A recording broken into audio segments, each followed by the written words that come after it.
Hello and welcome to Business Spotlight, where today we are joined by Richard Gunton of Richard George Tailoring. Richard, hi, how are you? I'm very well, Hannah. How are you? I am good. I am good. Thank you so much for joining us. I am going to dive straight in and ask you, tell us, what do you do and how long you've been doing it for? Sure. So I'm a made-to-measure and bespoke tailor, and I've been doing that for just over 13 years. So I started initially as an apprentice tailor on Savile Row, and have worked through and with a number of different tailors through to launching my own business in early 2019, Richard George Tailoring. Amazing. Amazing. What a journey. What motivated you to start the business, Rich? So, I mean, I'd spent quite a few years with a number of different tailoring companies and really learnt the craft and actually physically constructing the garments, as well as designing and building rapport with the clients of those tailoring firms and building relationships with some of the mills as well. There's two real key components in fine tailoring, and it's how the garments are put together and what they're put together with. And I had, over the years, lots of experience working within the workshops and with the fabrics as well. So through that period of time, it was fantastic building connections and getting a real in-depth understanding of the industry that I love. And one of the interesting things that I grew to sort of accept over the years was that many of the tailoring companies had their house style, as it were. So you would go to Huntsman for a boxy, classically British look.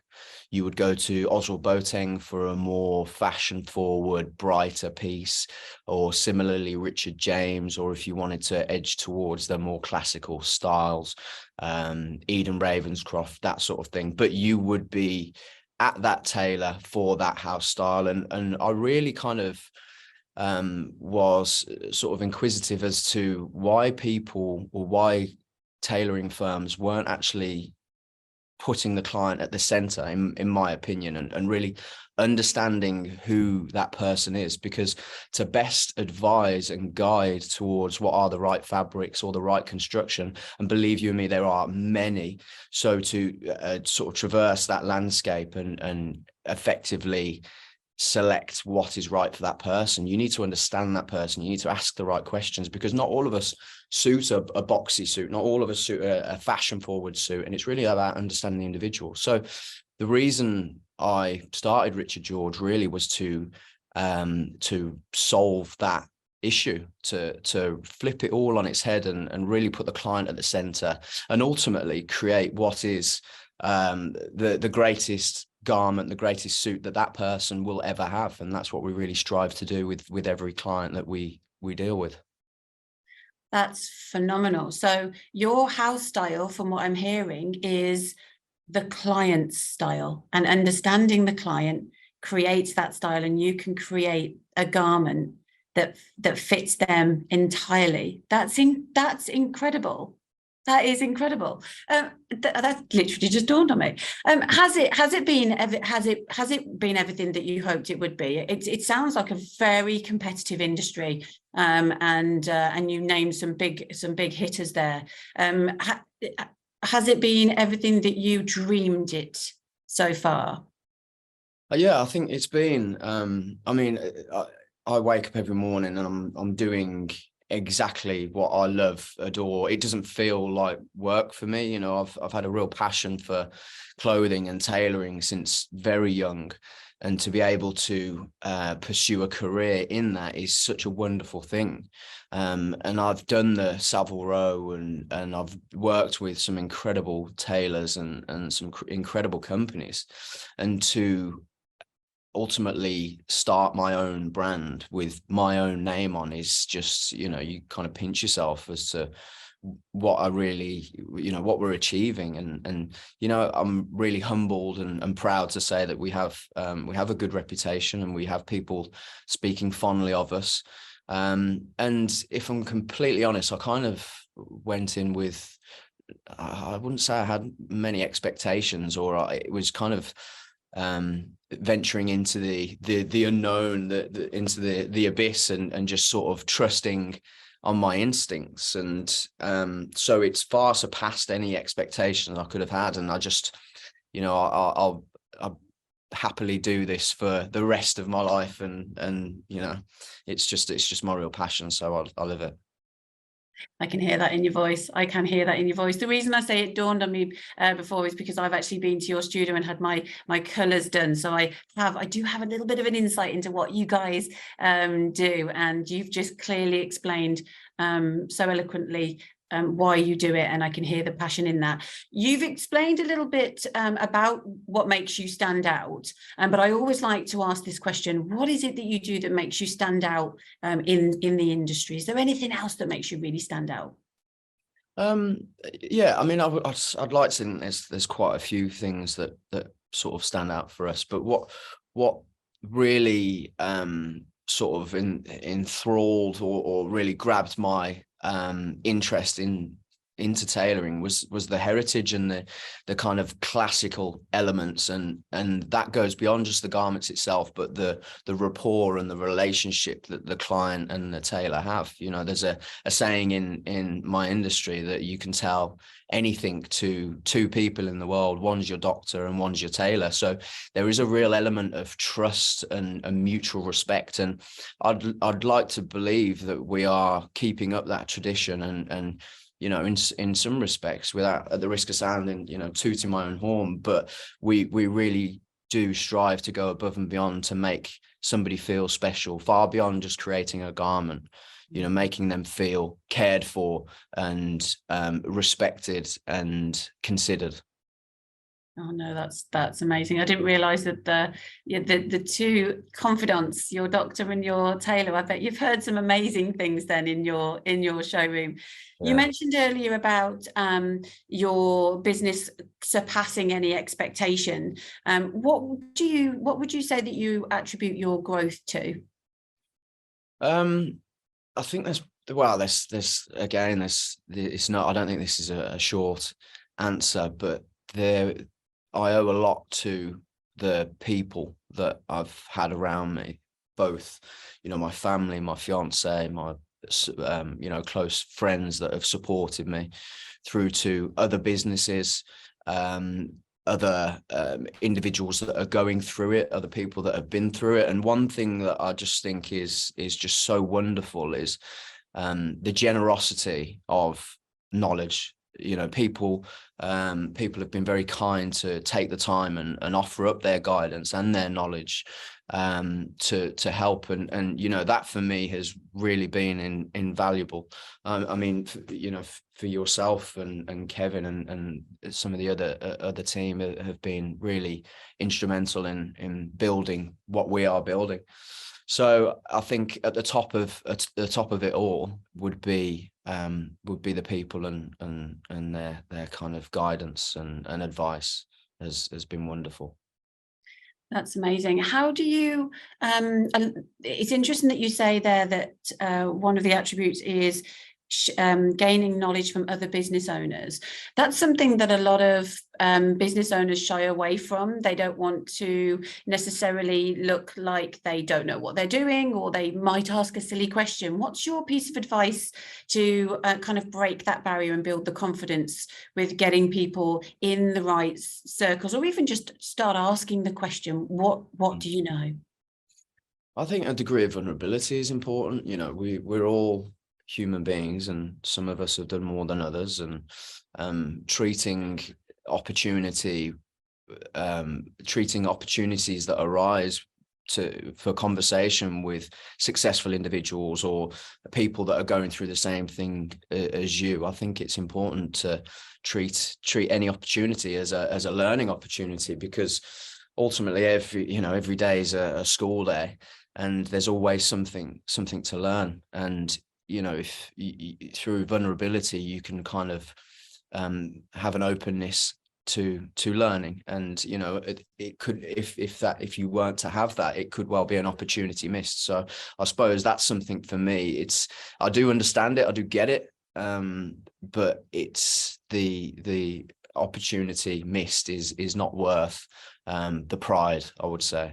Yeah, go for it. The opportunity missed is not worth the prize far outweighs the opportunity missed. Yeah, I think that's a very key point there. You mentioned about your family, you mentioned about your fiance. Tell us, how do you balance your personal life with the demands of running your business? Oh, I'm not a big fan of this question.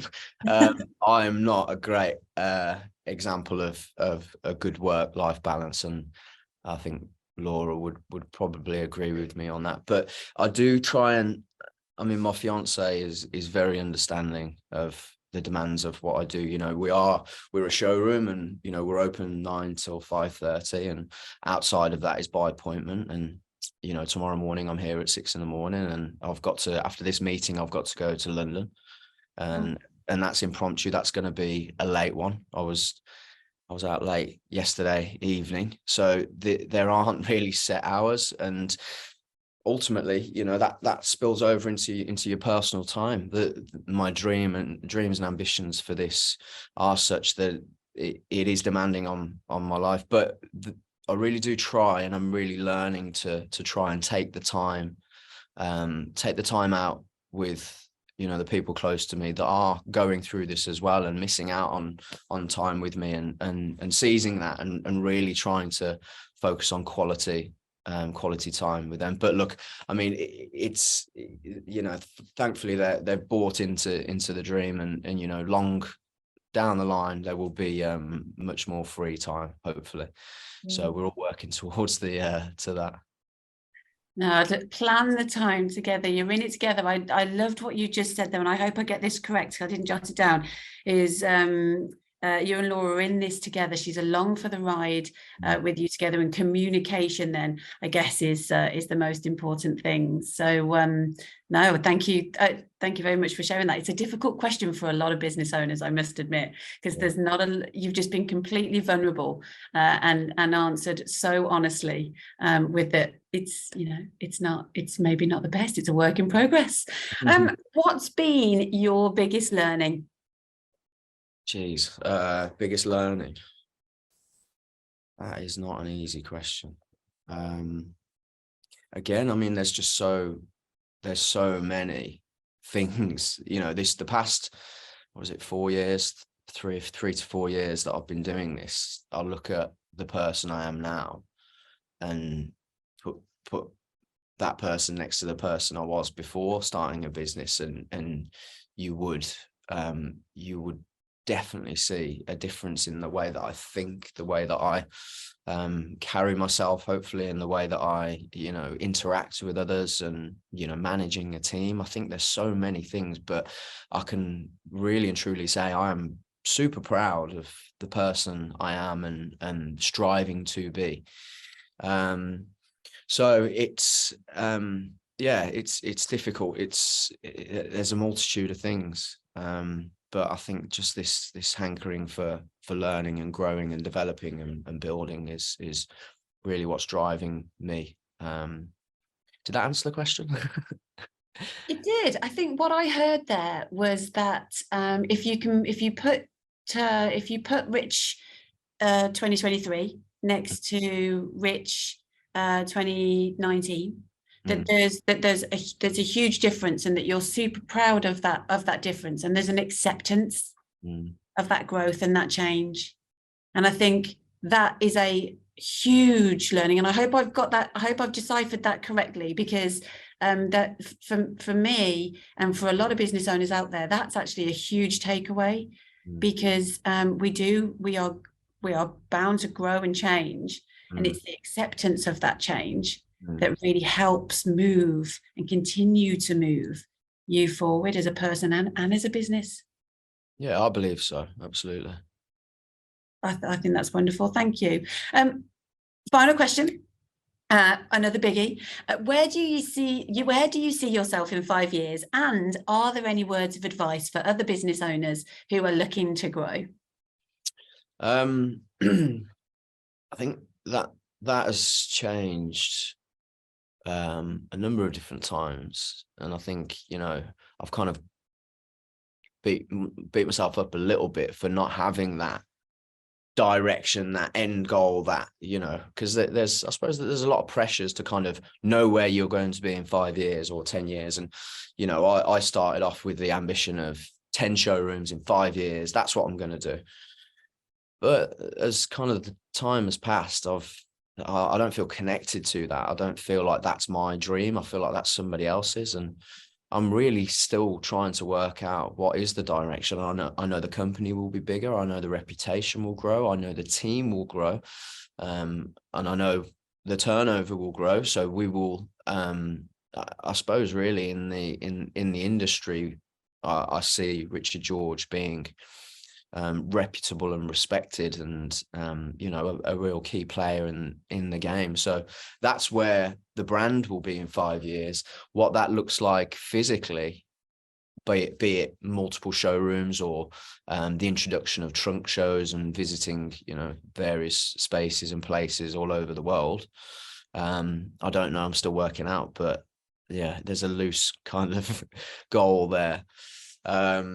And it's funny, the second part of your question, I think I'll probably suffer with a little bit of imposter syndrome. I don't really feel that I'm qualified to offer advice, so I always kind of struggle with that. But I watched something on television the other day that really resonated with me, and I think that's something that I've always done subconsciously, and that's trusting in the process. You know, if I like to think that my ambition and my aspirations for doing good and being good steer me true in whichever direction. So trusting in that is a kind of crucial component for me, and if that's helpful advice to other people, then that's my answer. Yeah, no, it's a great answer. If I may dive a little deeper into the process, because I heard you loud and clear when you said that being connected to where you feel your direction is something that's important to you. And so therefore, when you don't feel connected to something, then let's change tack, let's rethink. So you're in that rethinking process. But when you say sort of trust the process, how do you come up with your process? What do you do? What's your sort of key tool that you go to create your process? Because you've got a team around you, so communicating it to them must be important. So yeah, what, maybe to dig a little bit deeper into the process, if we may. Yeah, I suppose, you know, we have our kind of core beliefs and what the experience that we want our clients to have, and ultimately the end product, and really making that our core value has really led sort of trickling down of and kind of built the business around that. You know, we have lots of systems and processes and, you know, automated elements of what we do, and as well as there's a great deal of creativity required, and, you know, we try and make this a space where people can be creative and offer up ideas. And, you know, I don't like to sit at the front and say, right, we're going this way and we're doing this. But what I can say is that we have our goals and what we want our final product to be. And it's a real team effort to kind of build around that. And it's just almost felt quite organic in how we develop our systems, our processes, and it just kind of works itself out, if I'm honest. Yeah, well, it sounds very brand centric. So it sounds like because you've got such a strong, because you know what Richard George is about, and your values and beliefs are solid, that the rest you can be creative around the rest. So it sounds like it will work its way around those trickle effects. I like the analogy there. Would work. Amazing. No, thank you so much for sharing. I think there's an awful lot of key takeaways and opportunities for people to relate to what you've said and implement it into their business. So I just want to finish up by saying a massive thank you, Richard, for joining us today. Thank you. Oh, it's an absolute pleasure. I've really enjoyed chatting about me and the business, to being selfish in that. But it's been a real pleasure. Thank you so much for taking the time to talk with me, Hannah. No, not a problem. Hey, this is what Business Spotlight is for. It's to shine a light on you. So be selfish. That's what I say. Thanks, Rich, and I'll see you soon. Thank you so much.